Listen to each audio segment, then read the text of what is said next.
Ese wabasha guhagarara ku byo wamenye kabone n'ubwo byaba biri bukugireho ingaruka? Kumenya Imana kwawe biramutse bibaye ngombwa yuko ubireka, utabireka bikakugiraho ingaruka, wabireka cyangwa se wabikomeraho? Moridekayi yanze gupfukamira umwana w'umuntu, kugeza aho bari bavuze ko bari bwice ubwoko bwe bwose, kubera ko yanze gupfukamira umwana w'umuntu.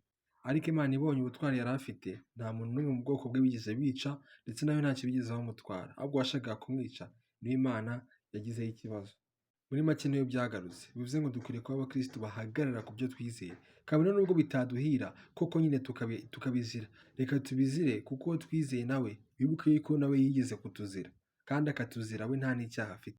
Yesu ubwo niwe yivugiye ngo niba ngiye barankoze ibingana gutya, mwebwe basaba bakora ibingana iki? Dukwiriye kwizera Imana ariko tunazi neza yuko bizadusaba igiciro. Icyo giciro nta kindi, Yesu yatubwiye yuko tuzarenganywa tumuzira, natwe twiteguye kumuzira kuko nawe yapfuye ku musaraba azira ibyaha byacu.